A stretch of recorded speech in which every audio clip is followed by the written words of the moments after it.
Right then, the pulled pork is well underway, it's smelling really good. Probably a couple hours left to go on there. So I thought I would knock up a bit of coleslaw, and before you say, we all know how to make coleslaw, it's only great, a bit of cabbage, carrot, and anyway, I'm doing it. So, part of the reason is because I'm going to knock up my mayonnaise as well.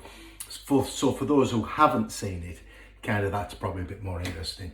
So, without further ado, what I'm going to do is going to chop the cabbage in half, using half cabbage, white cabbage. I've took the outer leaves off, you know, the rubbishy looking ones. Before you try to cut your cabbage down the middle, make it stable, which means just chop the base off so you've got a flat surface for your cabbage to sit on. You know, it's just safety more than anything else. You don't want to chop your fingers off. I've tried that before. It's no good. So we're just going to have the cabbage. Now I'm using a vegetable knife, which is really good. But I find just in one go, keep your hands on the top and just straight through, and it generally goes no problem. I always have a good knife. I tell you what, there's more injuries I think caused in kitchens by having a blunt knife, because you have to use more pressure, and there's more chances of slipping, more chances of accidents. So yeah, always use a bit of common sense when you're chopping stuff. And like I say, I'm not teaching my granny how to suck eggs, because it's not a good thing to do that. And I don't know why they want to suck eggs in anyway. I've never got my head around that. So what I've got my Magic Mix set up with a grater, or not a grater, a slicer. It's a slicer, that's what it is. A finish one. I think if you're going to do coleslaw, try to get your slicing fairly thin, because it's, for me, it's when it's fine like that, it feels more refined. I'm just going to cut this cabbage up into, I think I'm going to go through this. That's the key. I might have to go a bit finer with that. But let's just whoop, what's happened there? I know what's happened. There we go. It's just clicked itself off as well. There we go. There we go. Get that back. It's trying to switch itself off. They're always a nightmare, these things. I don't use it often enough. There we go. Last one. I don't think that's going to go. Is it going to go? Yeah, I tell you what. For the sake of just peeling a little bit more off, maybe just trim that up a touch. It's like to go through now without there being any dramas, which is good. We don't want dramas. There we go. And it takes seconds. I can do this by hand. I really can. And to be fair, sometimes it's better doing it by hand, because any bits you don't want in there, like, you know, any kind of fat bits like that, you can just get rid of. But anyway, for the sake of, I'll pull them out. For the sake of time of the video, I'm doing it today. So get that back on there. Get me onion sorted. So I've got half a cabbage, and I'm going to put a whole white onion in. It's for you, it's whatever ratio you like. To be fair, I'm quite keen on carrot. I like my carrot in there, but you might think it's too sweet with too much carrot. Again, it's all balance, isn't it? It's what you like. This is what I'm going for today. And sometimes I get a bigger onion, because I hate peeling the outer bits off. So if I get a little bit bigger one, and then it's just easy, because I just pull the outer leaves off rather than peeling the daft skin off. Anyway, that's me being lazy, no doubt. Let's get that one in and get the other one in. There we go. So we're getting there. We're getting there. Like I say, the reason I'm doing this isn't to show you how to make coleslaw. It's more doing mayonnaise again. Just to remind people. Let's just get that off. And what I'm going to do is I'm going to take this one off now. I'm going to swap it over to the grater for my carrot, because you don't want sliced carrot in there, because it wouldn't be any good. You want grated carrot. So sliced everything else and grated carrot. If it looks as though there's too much onion, I'm just going to eyeball it there. Yeah, that should be alright. Get it in there. It'll be alright. Sometimes the onion can just make it a little bit too strong. That's the problem if you put too much onion in. So that's fine. And the only other thing, I've got two carrots. I like carrot in there, so I've got two medium large carrots which are going to possibly fit in. Hey, look at that. think I've done that on purpose, wouldn't you? And then, so there we go. I don't need to worry about them. These are the chef's perks. I love broke. Anyway, enough of that. I promised I wouldn't eat on camera. I broke it, haven't I? That's a problem. Never promise anything. Never make a promise you can't keep. That's the problem. Right. Let me clean my mess up. And we're getting somewhere here. Right. I've rocked my cloth. And fire. Just out there. You know what? It's right in front of my eyes. That's the problem. The problem is I don't look where things are. I look where I think they shouldn't be, and they are where they are. Right. So there's me mix. I'm just going to give it a little stir around, just so I can see what the ratio is going to look like. And I probably, looking at that, yeah, that's looking okay. That's looking good, yeah. Now, if you want, it's up to you. You can put in there some, I don't know, but you can put cheese in, make it like a savoury one. You can put nuts in. You can put yourself some fruit in there. Cut a bit of sliced celery is nice in there. It freshens it up a bit. But I'm not doing that today. So, going back to the coleslaw side of things. So, what I want is 2 eggs. And this is worth knowing. This is worth doing, this one. Just the other thing I was going to say as well. I never season my coleslaw because it draws the moisture out and makes everything too wet. So when I say I don't season my coleslaw, I never season my vegetables like that. I leave it till I start adding my mayonnaise and stuff like that, and it will come after that. So I've got 2 medium eggs. Get them in there. If you crack them on the top, like I said last time I did, you shouldn't get any shell in. That's one way of avoiding any shell if you crack them like that on the top. Let's move that out of the way. Let's move that out of the way. There we go. We're creating some space now. I like space. So to that, I'm going to add mustard. I'm going to add 32 grams of Dijon mustard. 32 grams, yes. So I'll need my pair of scales, which I did have out, and I've still got out. Just put them away, haven't I? Too efficient tidying up, that's the problem. So there we go. I want 32 grams of Dijon mustard, which is about 2 teaspoons. 2 good teaspoons, that is. That's 30. You know what? By the time I'll wash that up, I'll wash it off. 33. That'll do. Strong. I like it though. I do like it. Right, I can't use that spoon now. That's gone. So I want 4 grams of salt. So we'll get that in there. 4 grams of salt. Brilliant. I want 5 grams of sugar. I'm using golden casting sugar. People say sugar in mayonnaise. The standard mayonnaise is just your mustard, your salt, pepper, your eggs, and your oil.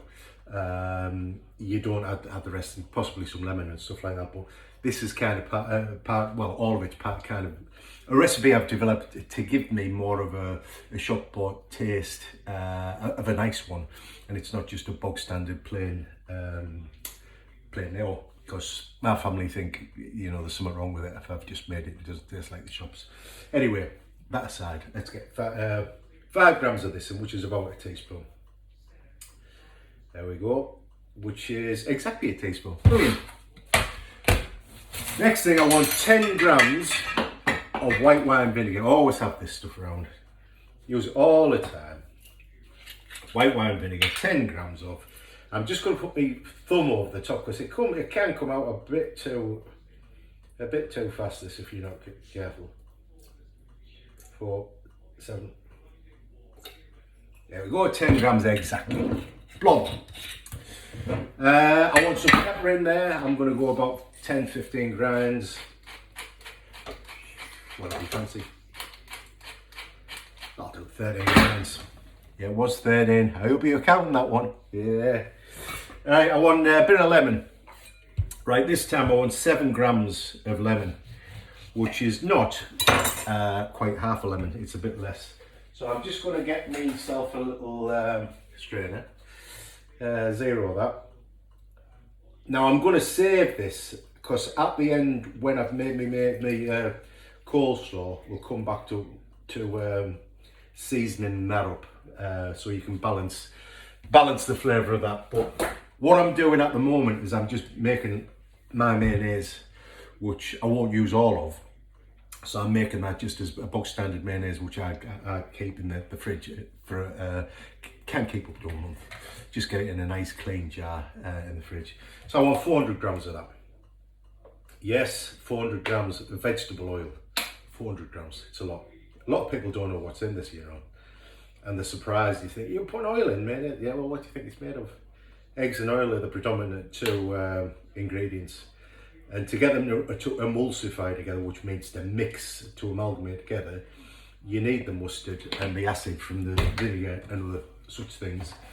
Now, I'm sure you'll agree that that doesn't look very appetizing as mayonnaise. No. So we're going to change that. So here we go. Just in the style of me doing things, which, like I say, if things... I've made mayonnaise by hand, and it can take quite a while to do, and it's a bit faffy, it's a bit laborious. So if you can find a way of doing things which is easier, that's what I kind of go for. If it's easier and it produces good results, I'll always kind of err towards that. So mayonnaise, this is how to make it.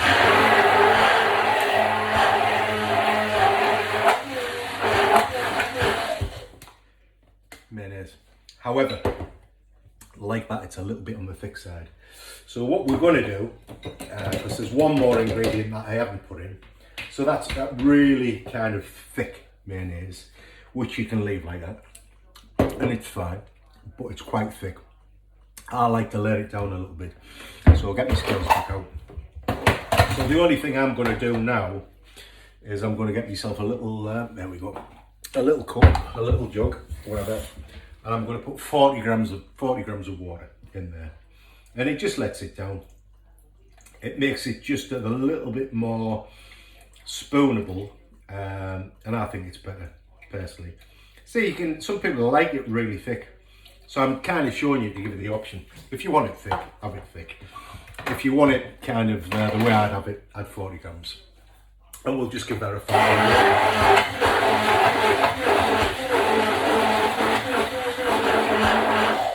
And that's all done. All done. Nice. Very good. All I'm going to do now, I'll clean that off later. So there's my mayonnaise. Complete.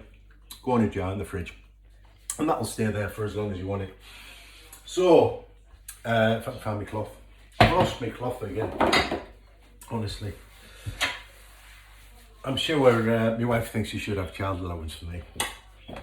So I've got my mix there. Now I'm not going to use, I don't think I'm going to use it all, because I don't think I'm going to need it all. So what I'm going to do, if I find any big bits of cabbage that I don't quite look like the look of, I'm just going to pick them out. Like I say, if I do it by hand, I don't get those in. And I just want a couple of good handfuls. What's going to be actually this, pretty much. Yeah. Do you know what? Yeah, I'm not going to use it all. Pick any of the big bits out. Just makes it a bit more refined. If there's any, I mean, it's fine. The stuff you buy from shops is a lot more than that. A lot coarser than that. And all I'm going to do now is I'm going to get my tablespoon out, and I'm going to give it about 3 or 4 tablespoons of mayonnaise in there, and then I'm going to give it a mix around and see what we've got. Now, one of the things I would say at this point, if it looks slightly too dry in terms of, oh, you think I want a little bit more mayonnaise in there, what you have to bear in mind, now we've got the mayonnaise in and it's on top of the vegetables, it will start to draw some of the moisture out of the veg, so it will loosen down a little bit. So all we're going to do now, I'm going to give it a little taste, and